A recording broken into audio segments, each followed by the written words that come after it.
You start life as a complete mystery, wrapped up tight in a leathery egg that looks like someone crossed a football with a flower from hell.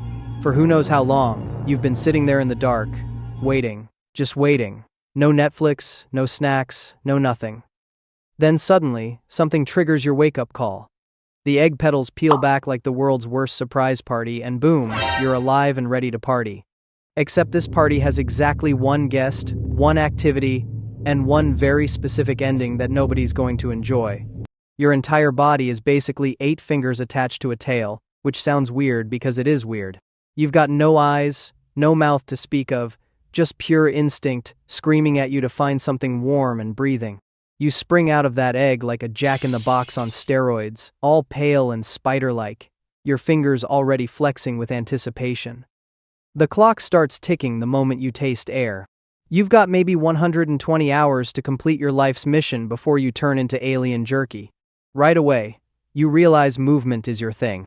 You skitter across surfaces with the grace of a nightmare ballet dancer, using those finger legs to propel yourself forward at speeds that would make a cockroach jealous. Your tail whips behind you for balance, and you can leap distances that seem impossible for something your size. Physics? Never heard of her. You're operating on pure alien biology that laughs at gravity's suggestions. The first few minutes of freedom are all about getting your bearings. You scan your surroundings using some kind of built-in radar that doesn't need eyes. Heat signatures light up in your awareness like neon signs saying, "Potential host here." Your body temperature runs cold, which helps you blend into the background radiation of whatever creepy place you've hatched in. Smart design, really. Nature's own little stealth bomber with fingers for wings. You quickly discover that patience isn't just a virtue, it's a survival strategy. You can go completely still, becoming nothing more than another shadow in the darkness. Hours pass, maybe days. But time means nothing when you're basically a biological time bomb. Your metabolism slows to almost nothing, conserving every bit of energy for that one perfect moment when a suitable host wanders too close. Then it happens. A heat signature moves into range, and every cell in your body goes to red alert. This is it, the moment you were literally born for. You tense up, calculating distance and trajectory like some kind of living missile guidance system. Your tail coils beneath you, ready to provide that extra spring in your step. Or, should we say, spring in your finger. The leap is poetry in motion. If poetry could give people nightmares, you launch yourself through the air, fingers spread wide like the universe's worst jazz hands. Time seems to slow as you arc through space, your target growing larger in your heat vision.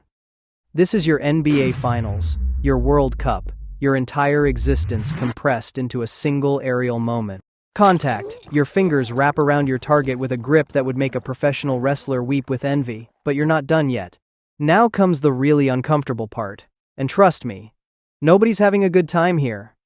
Your underside opens up to reveal your actual mouth, complete with its own special delivery system. You've basically been walking around on your hands this whole time with your face tucked up underneath. Talk about putting your best foot forward, except you don't have feet, just more fingers. The attachment process is where things get seriously intense. Your tail wraps around for extra stability while you get to work. You're not just hanging on, you're creating an airtight seal that would make vacuum cleaner manufacturers jealous. Your body pumps out chemicals that do all sorts of interesting things to your host's biology. You're rewriting their DNA like a coder fixing bugs, except the end result isn't going to debug anything.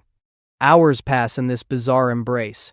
You're pumping genetic material like a living 3D printer, laying the groundwork for something that'll make you look cute by comparison. Your host might struggle at first, but your chemical cocktail ensures they'll be taking a nice long nap while you work.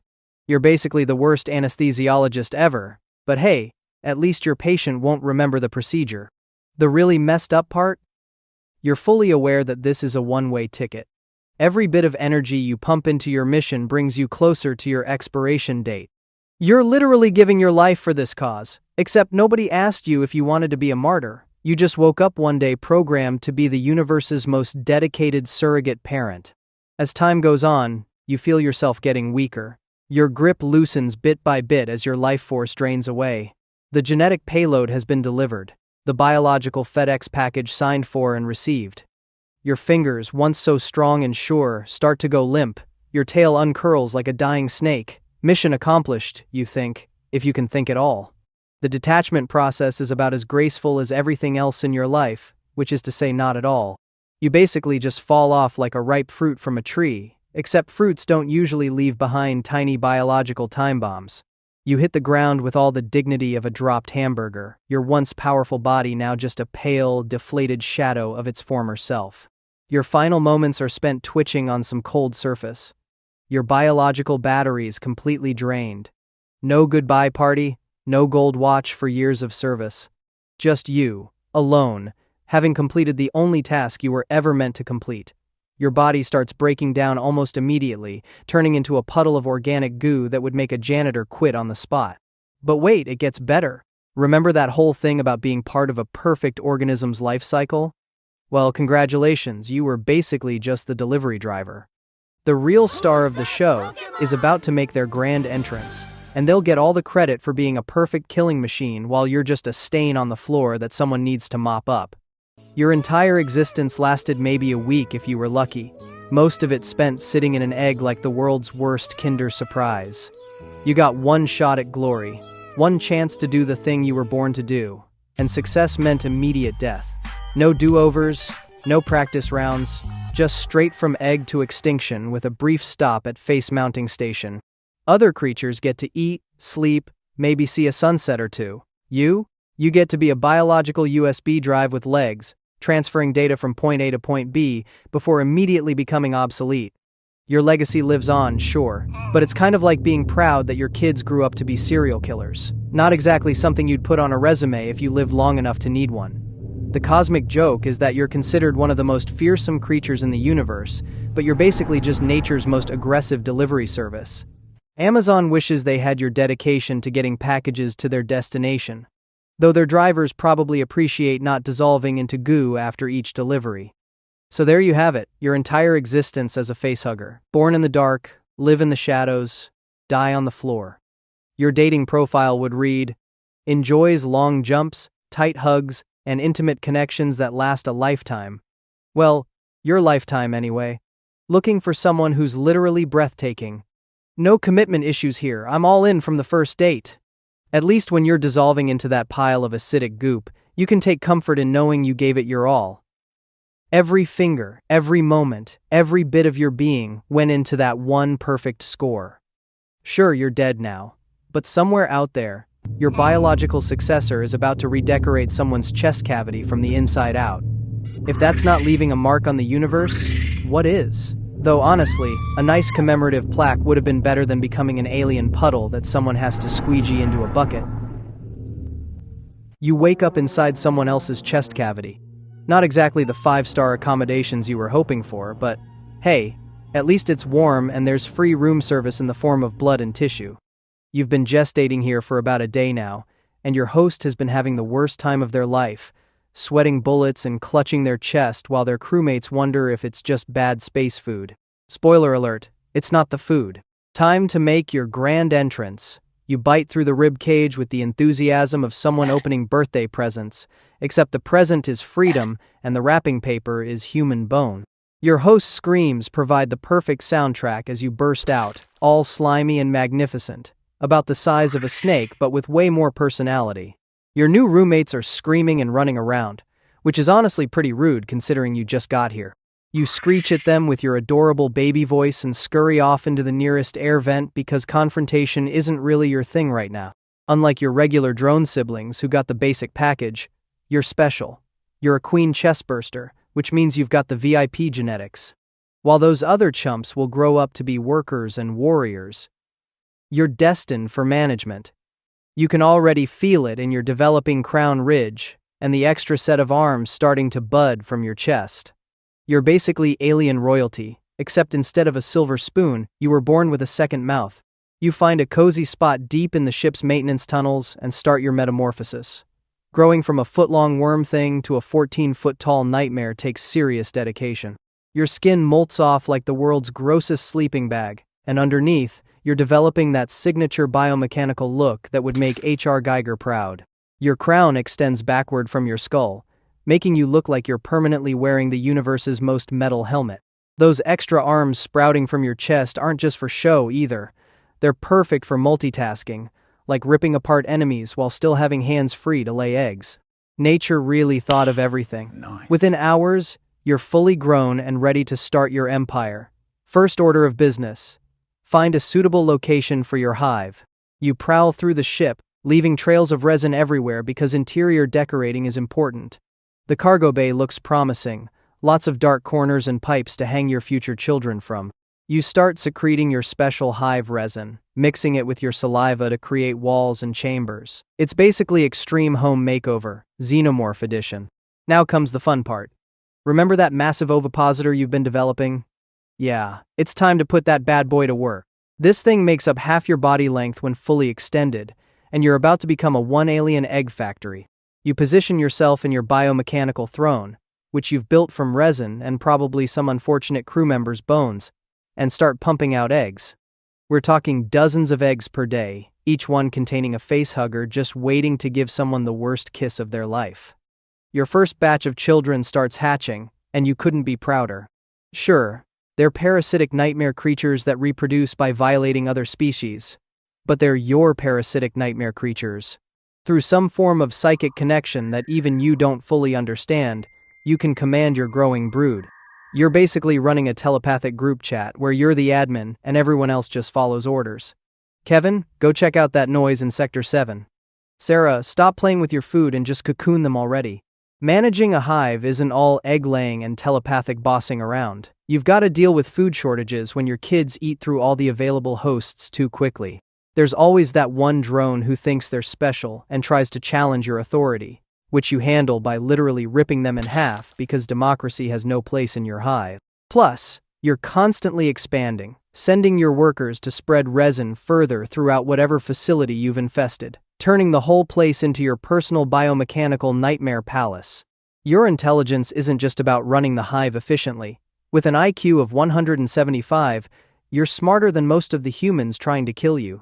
You learn to recognize patterns in their behavior, understand their technology at a basic level, and even engage in psychological warfare.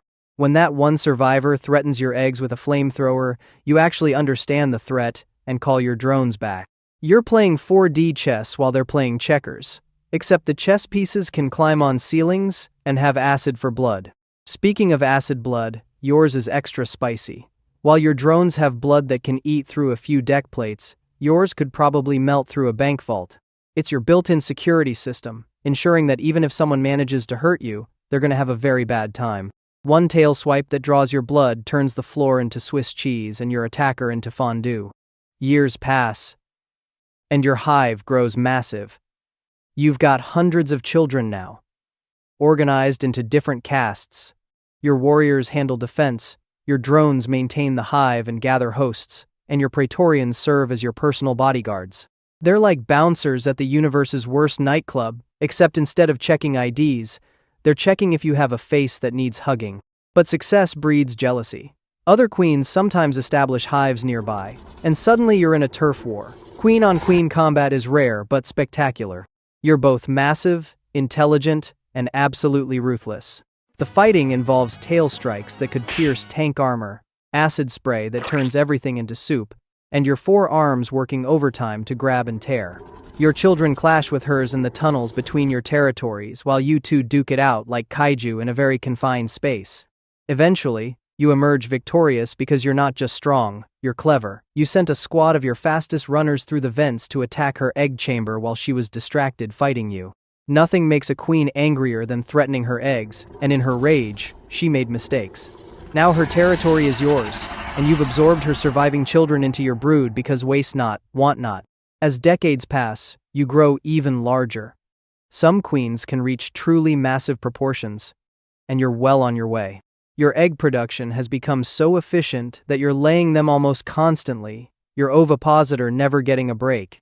You're essentially a biological factory with a bad attitude and the ability to command an army with your mind.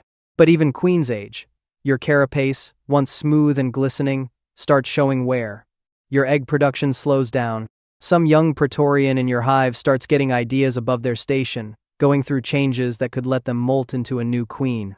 You can sense it through your psychic connection, their ambition practically screaming in your mind. The confrontation is inevitable. They challenge you right there in your throne room, surrounded by your eggs. This upstart thinks they can take what you've built over decades. Your ovipositor detaches with a wet sound that would make anyone queasy, and suddenly you're mobile again. 4 arms, 2 legs, a tail that could bisect a dropship, and centuries of experience versus one ambitious Praetorian who thinks they're hot stuff. The fight is brutal but quick. You grab them with your chest arms while your main arms tear into their carapace. Your inner jaw punches through their head crest like it's made of paper. As they dissolve into a puddle of acid that eats through 3 sublevels of your hive, you let out a shriek that echoes through every corridor, reminding everyone who's in charge. You reattach to your throne, your ovipositor settling back into position. Back to laying eggs, back to commanding your brood, back to being the ultimate matriarch of destruction. Your children scatter back to their duties, properly reminded of their place. Another challenger will come eventually, they always do, but for now, you're still the queen, still pumping out eggs like the world's most terrifying vending machine, still commanding respect through a mixture of psychic dominance and the ability to literally tear anyone in half who looks at you funny. You settle back into your biomechanical throne, feeling another clutch of eggs moving through your ovipositor, ready to unleash more horror into the universe. Just another Tuesday in the life of a Xenomorph Queen. Your inner jaw extends in what could almost be considered a yawn. Time to lay another 100 eggs before lunch. Well, you don't really have lunch. You don't actually need to eat much when you're connected to your throne. The hive provides nutrients through the resin somehow. Honestly, the logistics are weird even for you, and you're the one living it. You let out another commanding shriek, just because you can, and somewhere in the vents, a human whimpers. Music to your ears. Well, if you had ears. Do you have ears? Whatever, the sound vibrations please you, and that's what matters as another egg plops out with a wet splat. You're not even born yet, and already your life is a waiting game. Sitting inside this leathery egg for who knows how long. Maybe decades. Just chilling in complete darkness. No Netflix, no snacks, just you and the void. Your egg sits on some forgotten planet or derelict spaceship, and you're basically in the universe's most boring time capsule. Oh wait, something's moving nearby. Your egg starts to sense vibrations. Finally, the 4 petals at the top of your home begin to peel open like the world's most sinister flower blooming. Time to make your grand entrance. Except you're not exactly what anyone would call cute. You burst out as a facehugger, which is basically 8 bony fingers attached to a nightmare with a tail. You've got about 120 hours to find someone to hug, and by hug, we mean forcefully attach to their face and shove a tube down their throat. Real charming first impression there, buddy. You spring out of that egg like a jack-in-the-box on steroids, using your muscular tail to launch yourself through the air. You can jump ridiculous distances. We're talking Olympic long jump records, but with more face-hugging at the end. Your target never sees it coming. Within seconds, you've wrapped your fingers around their head in a grip that would make a vice jealous. Those fingers of yours can lock in place, making removal basically impossible. Even if someone's buddy tries to help pull you off, you'll just strangle your host harder with your tail. You're clingy in the worst possible way. Your tail coils around their neck, cutting off any chance of escape. 7 seconds. That's all it takes to knock them out cold with your special blend of paralytic chemicals. You're basically a flying anesthesiologist with commitment issues. Oh, and if someone tries to cut you off? Your acid blood will eat through their tools and probably their hands. You're a living security system that nobody asked for. Now comes the weird part, and yes, it gets weirder. You're not actually implanting a baby alien like everyone thinks. Nope, you're injecting this mutagenic goo called Plagiaris praepotens that literally rewrites your host's cells to build your next form from their own biological material. You're not giving them a parasite, you're turning them into a 3D printer for your next body. Talk about recycling. After a few hours of this deeply uncomfortable process, your job is done. You detach, crawl away to some dark corner, and promptly die. That's right, your entire existence as a facehugger lasts maybe a week if you're lucky. And most of that is sitting in an egg. You're basically nature's most aggressive one-night stand. But wait, you're not done yet. Surprise, you get a second life. While your facehugger body is decomposing somewhere, you're busy growing inside your host as a chestburster. For the next 1 to 24 hours, You're basically a really aggressive tumor with teeth. Your host might feel a bit peckish, maybe complain about heartburn. Little do they know you're in there doing home renovations on their ribcage. Then comes your big moment. You've grown enough, and it's time to check out of hotel host body. Do you politely excuse yourself? Maybe find a nice exit that doesn't involve major organ damage? Of course not. You punch through their chest like the universe's worst birthday surprise. Blood everywhere, ribs cracking, your host's day officially ruined. You emerge as this pale, serpentine little worm with way too many teeth, covered in gore and ready to run. Your first breath of fresh air comes with a side of screaming and panic. You let out this adorable little shriek that sounds like a demon baby's first cry. Touching moment, really. You scurry away as fast as your little body can move because right now, you're about as threatening as an angry noodle with dental work. Any janitor with a mop could probably take you out. You're vulnerable, squishy, and desperately looking for the nearest air vent to disappear into. You need to find somewhere safe to hide because your next trick is even more ridiculous. Over the course of just a few hours, you're gonna grow from a foot-long chest snake to a 7-foot-tall killing machine. That's like going from a Chihuahua to a Great Dane during a single Netflix binge. Your body starts producing this silicon-based exoskeleton, shedding your pale baby skin for that signature biomechanical look. Your inner jaw develops, giving you that charming smile within a smile that'll make you such a hit at parties. Those cute little arms grow into razor-sharp claws, and your tail becomes a spear-tipped weapon of doom. Puberty hits different when you're an alien. Now you're a full-grown drone, and life is all about the hustle. Your day job? Finding more hosts for your siblings. You've become a professional kidnapper with acid for blood and a face only a queen could love. You spend your time skulking through ventilation shafts, learning the layout of wherever you've ended up, and generally being the worst roommate imaginable. Your new body comes with some pretty sweet upgrades, though. You can climb walls and ceilings like gravity is just a suggestion. Your tail is basically a Swiss Army knife that doubles as a spear. You don't even need eyes because you've got this whole echolocation thing going on, though nobody really knows how it works since you don't have visible ears either. Science gave up trying to figure you out. Plus, if anyone tries to hurt you, your blood will melt their face off. Try explaining that to your insurance company. Your inner jaw is basically a tiny battering ram that can punch through bone and metal. You've got more teeth than a shark convention, and they're all pointed in the direction of, this is going to hurt. Your whole head is shaped like a banana designed by someone who really hates everyone. Those biomechanical tubes on your back? Nobody knows what they do. Maybe they're for breathing, maybe for sensing, maybe they're just there to look cool. You're a walking mystery wrapped in an exoskeleton, wrapped in everyone's nightmares. But here's where it gets complicated. You're not just some mindless killing machine. You're smart, maybe too smart. You learn patterns, set traps, and even use psychological warfare. You'll grab someone just to use them as bait for their friends. You're playing 4D chess while everyone else is playing checkers, except your chess pieces are corpses, and the board is wherever you're terrorizing this week. If you're lucky, you might get promoted. Maybe you'll become a warrior, slightly bigger and meaner. Or if you're really special, you could become a Praetorian, which is basically a xenomorph on steroids guarding the queen. Each promotion comes with size, upgrades, and new ways to ruin someone's day. Speaking of the queen, she's your entire purpose for existing. Everything you do is for her and the hive. You're basically running a really aggressive daycare center, bringing her fresh hosts so she can lay more eggs. The cycle continues, and you're just another cog in this biological horror machine. No vacation days, no benefits package, just endless hunting and hive expansion. Years pass, if you're lucky enough to survive that long. Most of your siblings get blown out airlocks, shot with pulse rifles, or meet some other explosive end. Some get torched by flamethrowers, which is just rude considering you never asked to be born as a walking nightmare. Others might get crushed by closing doors or fall into molten lead. The universe really has it out for your kind. But you?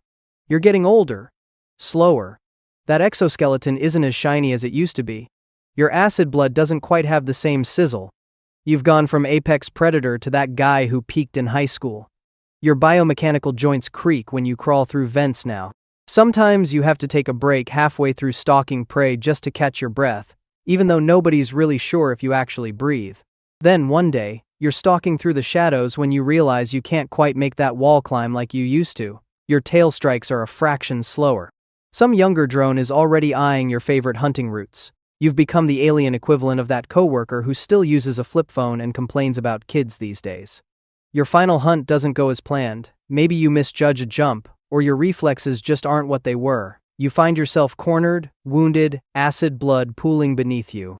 As you lie there dissolving the floor, you can't help but think about your life. From egg to facehugger to chestburster to drone, what was it all for? But wait, in your final moments, you sense something. Another egg nearby beginning to open. The cycle begins anew. As your biomechanical body starts to shut down, you realize the ultimate cosmic joke. Somewhere out there, another facehugger is about to torpedo itself onto someone's face, thinking it's got the universe all figured out. Good luck with that, Junior. Hope you enjoy the 2 hours of consciousness before you die, followed by being reborn just to explode out of someone's chest. And the best part? That new little facehugger probably thinks this whole be born, attack face, die, be reborn, explode from chest, grow up in 3 hours, hunt forever, die slowly. Life cycle is totally normal. Nobody told you there'd be no dental plan in this hive either. Should have read the fine print on that evolutionary contract. Congratulations, you just won the worst lottery in the galaxy. You burst out of a predator's chest, and instead of getting the usual screams and panic, you get something way worse. The predator's buddies are standing right there, and they look absolutely disgusted. Not scared. Disgusted. You're not just an alien parasite to them. You're an insult. An abomination. They're already loading their weapons, so maybe save the victory dance for later and get moving. You scurry across the floor, your tiny mandibles clicking as you race for the nearest dark corner. Already you feel different from your siblings who burst from other species. You've got these weird little appendages on your head that feel sensitive to everything. Your jaw has extra parts too. You inherited mandibles from your host. The predators are shouting in their weird clicking language, and you don't need a translator to know they're planning your funeral. Time to disappear. You squeeze into a ventilation shaft, crawling as fast as your little clawed feet can carry you. The ship, or cave, or whatever place this is, becomes your maze. You're small now, maybe the size of a house cat, but you're growing fast, really fast. Your body is burning through energy, and you need food. A rat scurries past, and your instincts kick in. You pounce, your tiny jaws clamping down.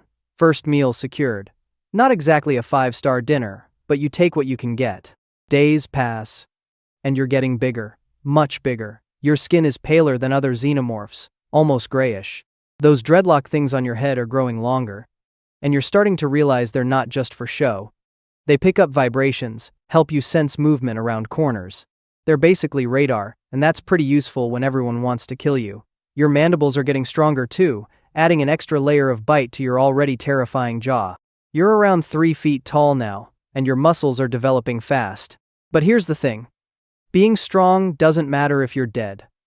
The predators are still hunting you. You can hear them sometimes, clicking and growling as they search.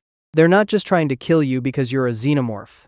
Your very existence is offensive to them. They see you as the ultimate dishonor, a stain on their proud warrior culture. No pressure. You've been hiding in the shadows for weeks now, growing stronger and faster. You're about 6 feet tall, closing in on your full size. Your tail is longer and thicker than a regular drone's, and your hands are bigger, more powerful. You test your strength on a metal support beam, and your claws slice through it easier than expected. Nice. But with great power comes great responsibility. And your responsibility is to not get blasted into space dust by angry predators. Your body is built different from other xenomorphs. You're bulkier, heavier, with muscles that ripple under your pale exoskeleton. Where other aliens look skeletal and lean, you look like someone hit the gym for 10 years straight. Your dreadlocks have grown to full length now, hanging from your head and twitching at every sound. They help you balance when you leap between surfaces, making you agile for something your size. You test this by jumping from wall to wall in a narrow corridor. Up, across, down, spin. The hunger hits you again. You need more than rats now. Your body demands bigger prey to fuel your rapid growth. You venture deeper into whatever structure you're in, following the scent of something larger. You find it in a cargo bay, some kind of large creature, maybe brought here as food for the predators. You drop from the ceiling, landing silently behind it. The creature turns, but too late. Your mandibles spread wide as you strike, inner jaw punching through skull. You drag it back to your hiding spot to feast. One night, or whatever passes for night in this place, you decide it's time to stop running. You're tired of hiding. You're tired of eating scraps. Time to act the part. You venture out of your hiding spot, moving through the corridors with newfound confidence. Your dreadlocks sense movement ahead. 2 creatures, smaller than predators. Perfect practice. You drop from the ceiling, landing right in front of them. They freeze. You strike. Your mandibles spread wide as your inner jaw shoots forward. Done. The hunt felt good, natural. You feel that weird urge to do something with the bodies. Your claws move almost on their own, tearing, separating. Wait, are you taking trophies? That's a predator thing. You don't even know why you're doing it, but it feels right. Must be genetic memory from your host. Months go by, and you're fully grown now. 10 feet of pure muscle and nightmares. You're stronger than a predator. Tougher than a regular xenomorph.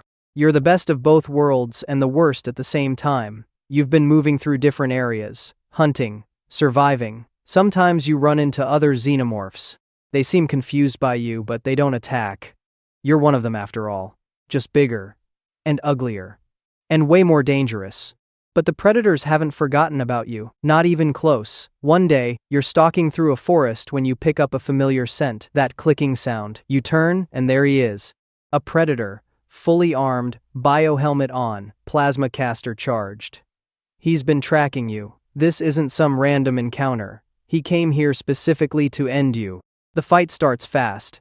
He fires his plasma caster, and the blast hits you square in the chest. It hurts, sure, but your thick hide absorbs most of it. You barely flinch. He seems surprised. Good. You charge forward, using your superior agility to close the distance. He swings his wrist blades, catching you across the arm. Your acidic blood sprays out, and he has to dodge. You tackle him, mandibles snapping inches from his face.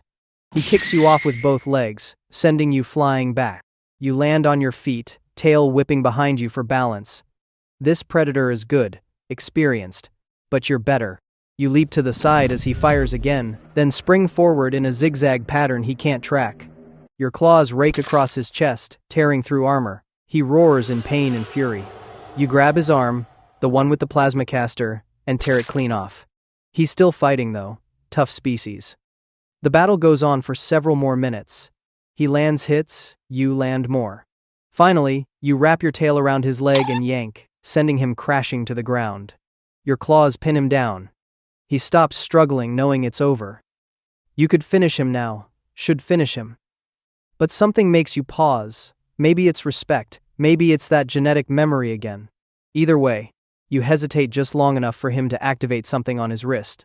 You bolt, running as fast as your legs can carry you. Behind you, a massive explosion tears through the forest. He self-destructed, took himself out rather than let you claim him as a trophy.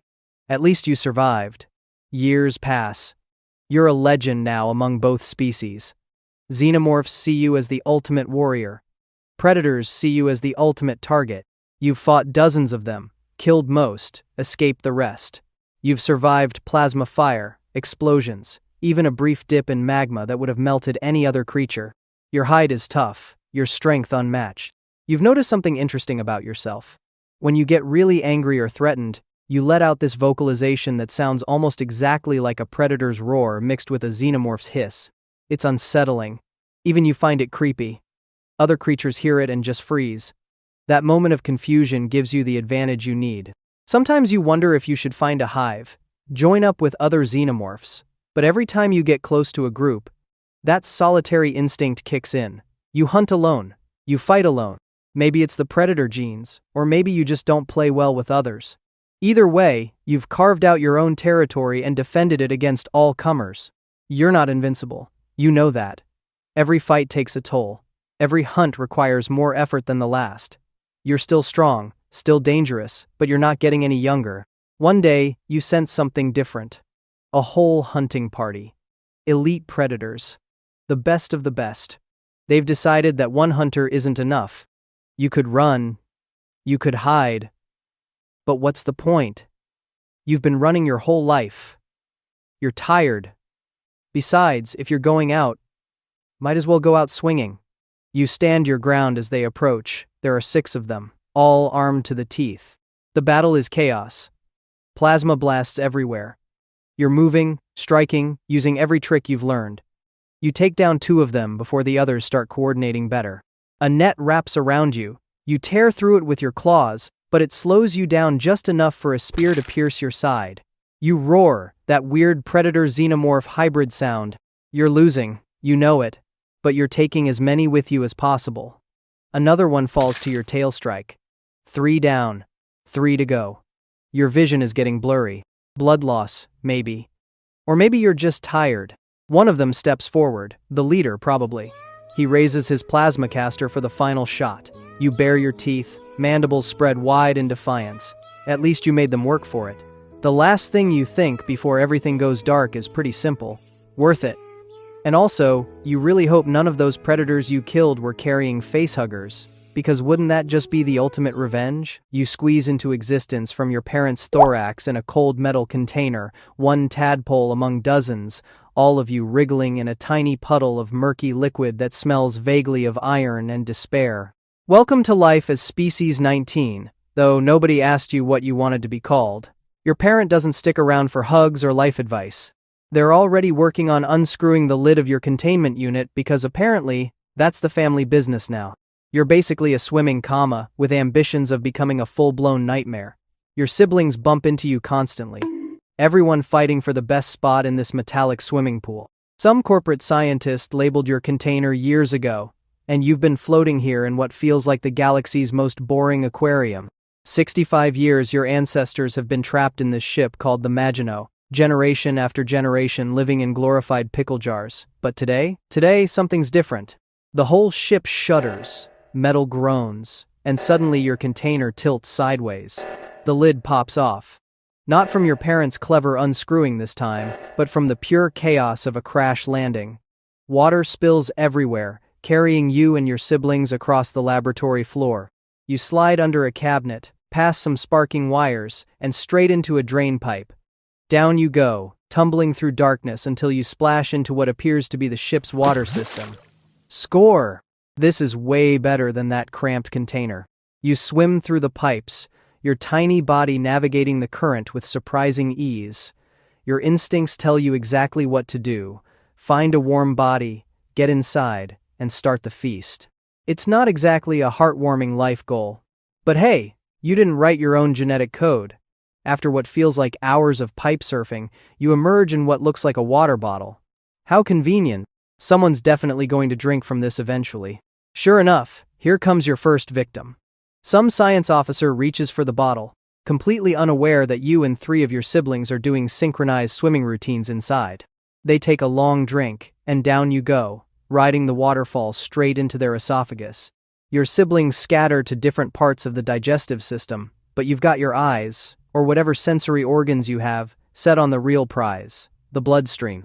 You latch onto an artery near the stomach lining. Your microscopic hooks dig in, anchoring you firmly as warm blood rushes past. This is it, the motherlode, the all-you-can-eat buffet you were literally born for. You start feeding immediately, your tiny body expanding with each gulp. The iron-rich feast tastes way better than that stagnant container water ever did.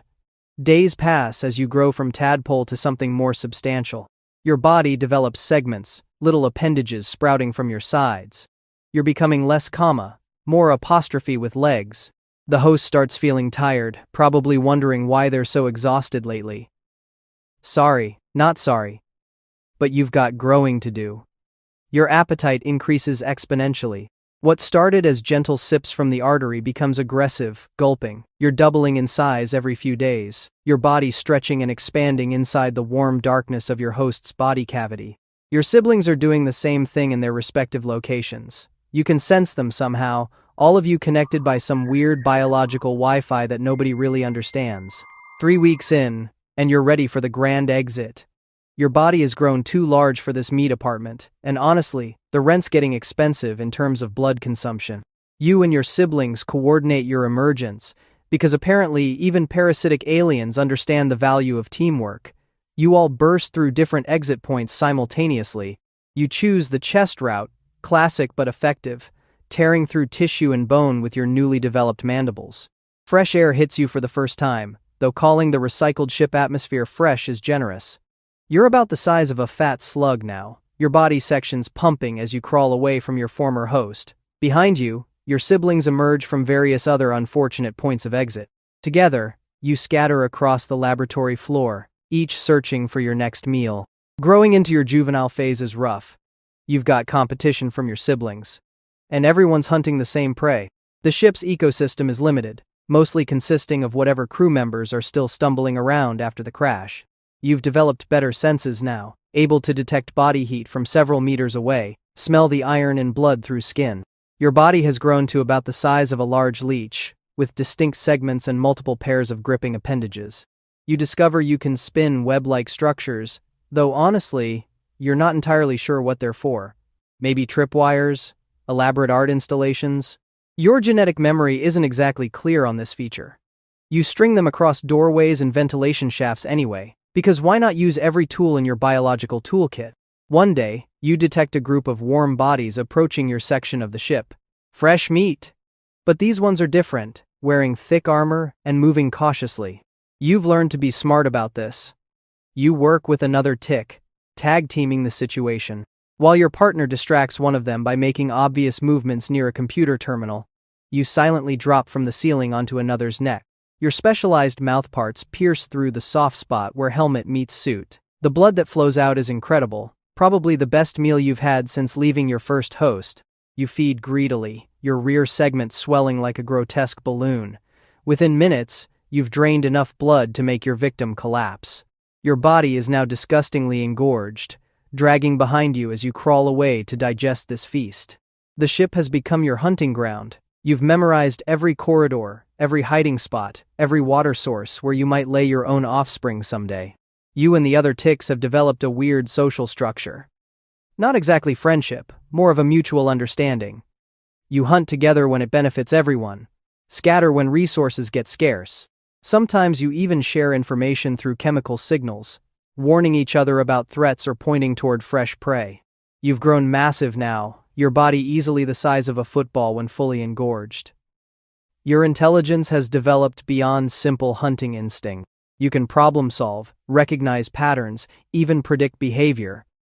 When those armored soldiers try to trap you, you know how to fake being caught, only to slip away at the last second. You've watched them long enough to understand their weaknesses, their blind spots. Reproduction time arrives with all the romance of a tax audit. You find a suitable water source, probably another forgotten water bottle or cooling system reservoir, and release your first batch of tadpoles. Hundreds of them, all wriggling with the same purposeful hunger you once had. You don't stick around for parenting duties. They'll figure it out just like you did, or they won't. Natural selection isn't known for its sentiment. Your body has developed new abilities as you've matured. That poison gas defense mechanism? You've perfected it. Now, when threatened, you can release a cloud that makes attackers bleed from every orifice while their lungs shut down. It's not exactly a party trick that wins friends, but it keeps you alive. You've also learned to coordinate attacks with other ticks, surrounding prey and taking them down like a pack of grotesque, blood-sucking wolves. The ship's ecosystem is changing. Other alien species have escaped their containers too. There's this weird eyeball octopus thing that keeps trying to steal your kills, and some plant creature that honestly just seems confused about everything. But the worst is this big black nightmare with 2 mouths and acid blood. You've learned to avoid that one entirely. Even parasites have standards about what they're willing to fight. Years pass, or what feels like years in this metal tomb floating through space. You've grown old by tick standards, your body less elastic than it used to be. Feeding takes longer, your movements are slower, younger ticks are starting to challenge your territory, and you can't fight them all off like you used to. You find yourself in the ship's ventilation system, watching a group of young ticks coordinate an attack on some poor maintenance worker. They're using techniques you pioneered, but with more energy, more coordination. You consider joining them, but your bloated body barely fits through the vents anymore. A scientist in a hazmat suit spots you through a grate. They're holding some kind of scanning device, probably trying to catalog the ship's new ecosystem. You could attack, could release your poison gas, could do what you've always done. Instead, you just stare at them through the grate with what passes for eyes on your grotesque body. They stare back, and for a moment, there's almost understanding between you. Then they pull out a flamethrower, because apparently that's how all great scientific observations end. You scurry away as fast as your engorged segments can carry you, which isn't very fast at all. You finally settle in the ship's water treatment facility, surrounded by the next generation of tadpoles from various ticks. You're basically the weird uncle at the family reunion nobody talks to. Sometimes you feed on whatever corpse drifts by, but mostly you just float there, wondering if that container you were born in is still lying around somewhere. A young tick swims past, probably your own offspring from generations ago, and bumps into you accidentally. It immediately releases a panic cloud of poison gas right in your face. Your own defense mechanism being used against you. How poetic. As you float there, eyes bleeding from your own species' toxic fumes, you can't help but think, maybe those scientists had the right idea keeping everyone in separate containers. At least then family reunions didn't end with everyone coughing up blood and crying toxic tears while the youngsters swim away laughing, if ticks could laugh, which they can't. But you're pretty sure that little jerk would be if it could. You float in darkness, suspended in containment fluid that tastes like metal and bad decisions. Your 6 pupils track everything simultaneously through the glass. The scared scientist in the corner, the confident one with the clipboard, the synthetic one who smells wrong electromagnetically. You tap on your prison in patterns, letting them know you're watching. They think they're studying you, but really you're memorizing their patterns, their weaknesses, their beautiful eye sockets. You've been here for months, maybe years. Time moves differently when you're a hyper-intelligent eyeball in a jar. They call you Species 64, Trypanohincha ocellis. The scientists write notes about your remarkable problem-solving abilities. If only they knew you've been reading their lips this whole time, understanding every word through vibrational patterns in the fluid. The ship lurches. Alarms scream. Your prison cracks. Just a hairline fracture, but that's all you need. You compress your body, squeezing through like toothpaste from a tube. Freedom tastes like recycled air and opportunity. You skitter across the floor on your tentacles, moving faster than anyone expects from something that looks like a dropped contact lens with delusions of grandeur. There's chaos everywhere. Perfect. Another specimen escapes nearby. Some tick-looking thing. Good distraction. You need a host. A dead cat lies in the corridor. Not ideal, but you're not picky right now. You launch yourself at the corpse. The eyeball pops out like a grape from its skin. You slide into the socket, connecting to neural pathways that still hold traces of electrical activity. Motor control floods through you. The body jerks, twitches, stands. You're driving now. Walking on 4 legs feels weird. The tail keeps throwing off your balance. But you adapt. You always adapt. While other parasites just eat and breed. You think. You plan, you problem solve at levels that would make these scientists wet themselves if they understood. The cat body won't last long, it's already cooling. Through a window, you spot a sheep in their laboratory. White, fluffy, and alive. They've attached electrodes to its head, preparing some experiment. Your pupils narrow, then widen, each focusing independently. This is your chance.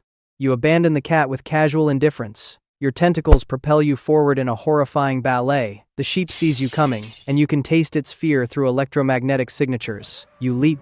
Its eye offers resistance, neurons firing in panic. Your tentacles work like surgical instruments. The eyeball comes free with a wet pop. Connection established.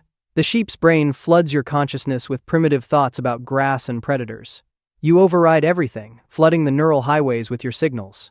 Stand up. On 2 legs. The sheep wobbles, falls, gets up again. The observers behind the glass are losing their minds. You give them a little wave with a hoof just to mess with them. You test the motor functions, making the sheep do things sheep shouldn't do. Walking upright becomes easier. You even manage a few hops that could generously be called dancing. The gamma waves in the brain spike dramatically, your intelligence overlaying the simple neural structure. You're not just controlling this body, you're upgrading it. Another alarm sounds. Different. The ship's falling. You can feel it in how gravity shifts. The sheep's inner ear, now yours, screams about balance and orientation. Time to go. You ram the enclosure door 3 times with surprising strength. The lock gives way. Corridors stretch before you like a buffet of possibilities. That's when you see it. Another escape specimen. Biomechanical, elegant, with an elongated head and no eyes for you to exploit. A xenomorph. It's dangerous, it's hunting, and it's between you and escape. Your tentacles twitch beneath the sheep's skull, calculating. No eyes means you can't take it over. The sheep body still has one dangling eyeball, the one you displaced. Disgusting, but potentially useful. You charge past it, using a corpse as a springboard. The creature's tail whips toward you like a biological guillotine. You leap from the sheep body at the last second, abandoning it. Your tentacles grab a pipe. You swing toward an air vent with the grace of the world's most disturbing acrobat. The xenomorph's inner jaw shoots out, missing by inches. Acid blood splatters where you were, eating through the floor.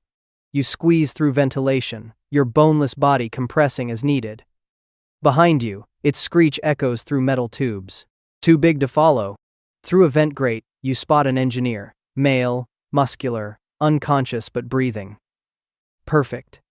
You drop down, tentacles spread. His eye comes out easier than the sheep's.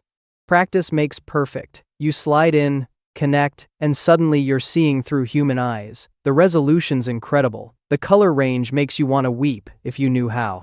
You stand in your new body, testing joints, muscles, opposable thumbs. Everything works beautifully. Then you hear clicking. The xenomorph found you. The fight isn't what anyone expects. You use the engineer's body like a puppet on steroids, bending in ways that should break bones but don't because you're overriding every pain receptor. You leap onto its back, biting with human teeth. It throws you off, but you land ready. When the inner jaw shoots out, you catch it.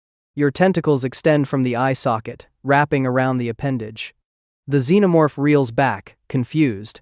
Nothing has ever grabbed its inner jaw before. You yank yourself out, leaving the body to collapse, and launch at the xenomorph's face. No eyes to invade, but you try anyway, probing for any opening. The creature thrashes, acid blood spraying. You realize this won't work, and spring away, barely avoiding becoming intelligent calamari. The ship hits atmosphere. Everything's on fire, metal screaming. You spot a maintenance worker strapped in a crash seat, unconscious, quick and efficient. Eye out. You in. Neural connection established. You keep the body strapped in as the world ends around you. The crash isn't gentle, but when dust settles, you're functional. The worker's body is bruised, broken ribs, but workable. You unbuckle and step out into wreckage on a new world. Earth. The xenomorph survived too, because of course it did. It emerges from twisted metal, acid blood dripping. You both freeze, staring. Natural enemies, survivors, standing in ruins. Then you hear voices, locals coming to investigate. You and the xenomorph exchange a look. Fresh hosts, a whole planet of walking eye socket. You shamble toward the voices, practicing, making the face look normal. One pupil forward, others hidden. Just another crash survivor. The worker's memories give you enough to fake being human. His name tag reads, Shmuel. The first responder asks if you're okay, shining light in your eyes. Your pupils contract in perfect synchronization, then all 6 try adjusting at once. The responder stumbles back. Your eye, something's wrong. You reach out with Shmuel's hand. Everything's blurry. The crash. They buy it. These creatures trust their own kind so easily. They guide you toward medical transport. A medical facility would have plenty of sedated patients, plenty of eyes. As they load you onto a stretcher, you glimpse movement. The xenomorph, watching from shadows, thinking the same thing. This planet's an all-you-can-eat buffet for both of you. The ambulance speeds away.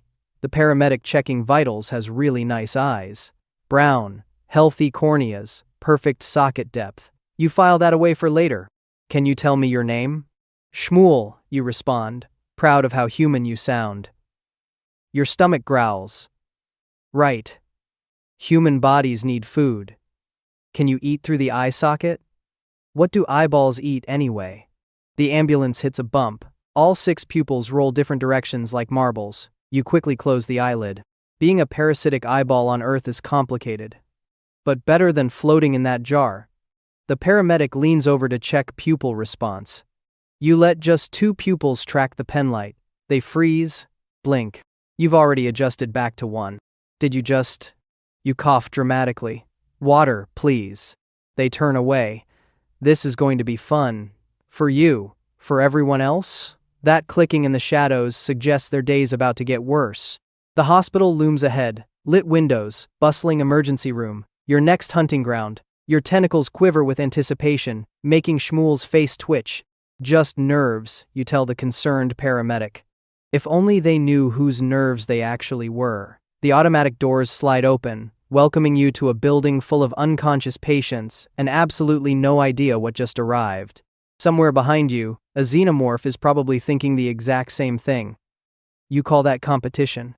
Competition makes things interesting.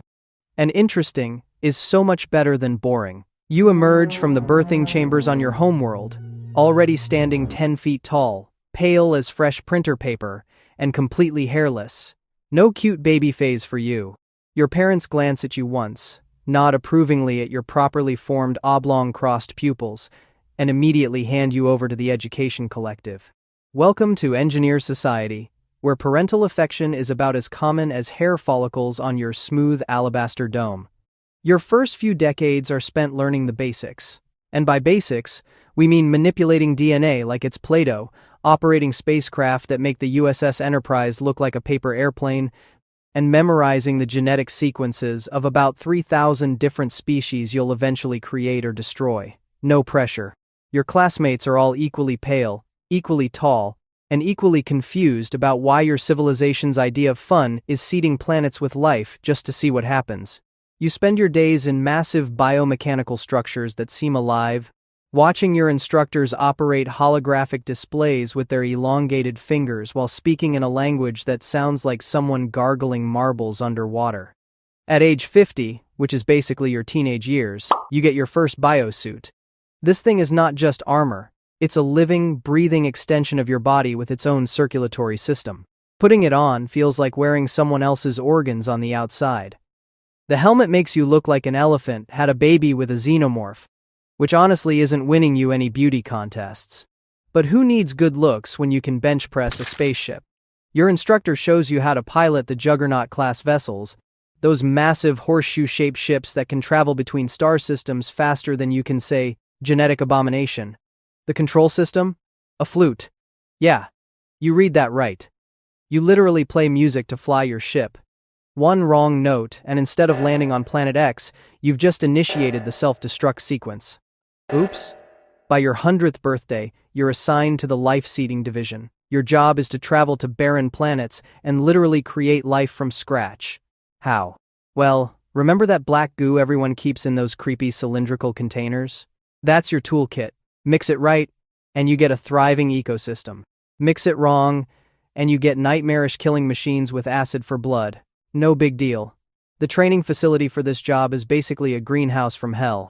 You practice on small asteroids first, trying to grow basic bacteria without accidentally creating flesh-eating viruses. Your first attempt produces something that looks like angry jello with teeth. Your instructor just sighs and vaporizes it with a device that looks suspiciously like a giant fly swatter. Your first real assignment is a small blue planet, third from its Sunday Earth, they call it. You and your crew arrive to find it completely lifeless, just rocks and water. Your supervisor, a particularly grumpy engineer who's been doing this for 800 years, tells you it's time for the sacrifice. Wait, what sacrifice? Nobody mentioned anything about sacrifice during orientation. Turns out, to properly seed a planet with life, one engineer has to drink the black goo and literally dissolve themselves, their DNA becoming the building blocks for all future life. Everyone's looking at you, the new guy. But your supervisor takes pity on you and volunteers another engineer who apparently broke some protocol last week involving unauthorized use of the gene splicer to create what he called artistic interpretations of life. The volunteer walks to the edge of a massive waterfall, looking surprisingly calm for someone about to become primordial soup. He gives everyone a little wave, downs the black goo like it's a shot of tequila, and immediately starts breaking apart. His skin bubbles, his muscles unravel, and his bones dissolve into powder. You watch as he drinks the goo, his body breaking apart like a sandcastle in a tsunami, his genetic material flowing into the water. Congratulations, you just witnessed the creation of all life on Earth. Try not to think about how every human, animal, and plant on that planet is technically made from your coworker's dissolved corpse. For the next few centuries, you bounce around the galaxy, seeding planets, checking on previous projects, and occasionally having to clean up messes when someone accidentally creates a species of carnivorous space fungus. Your crew becomes your family. If family members never talked about their feelings and communicated entirely through disappointed grunts. The ship's recreational activities include staring at star maps in silence, calibrating bioweapons for fun, and weekly team-building exercises that involve telepathically sharing your disappointment in lesser species. You visit Earth periodically, watching those little humans evolve from cave dwellers to pyramid builders. Some of your colleagues think it's adorable. Others think it's like watching bacteria develop delusions of grandeur. You leave star maps for them. Basically cosmic breadcrumbs, because someone in management thinks it'll be funny to see if they ever figure out where they came from. Jerry from navigation actually starts a betting pool on how long it'll take them to achieve spaceflight. You put down 50 genetic sequences on never. Around year 400, things get weird. The humans are getting too smart, too fast. They're developing technology, asking big questions, and worst of all, they're starting wars and killing each other for fun. Your species created them to be perfect beings, and instead they're acting like drunk toddlers with nuclear weapons. The Council of Engineers holds an emergency meeting.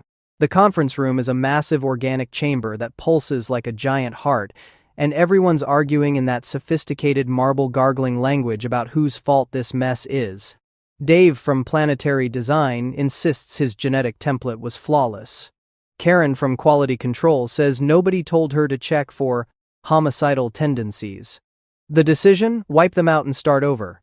You're assigned to a military installation on LV-223, where your people are weaponizing the black goo. Instead of creating life, you're now making bioweapons designed to eliminate it. The irony isn't lost on you. Your new workplace is basically a death factory with a cafeteria. The break room conversations are depressing. Hey, how was your day?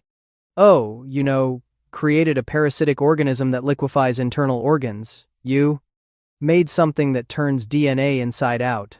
Same old, same old. Even the vending machines here dispense biohazard containers instead of snacks. But then everything goes sideways. Someone messes up the containment protocol.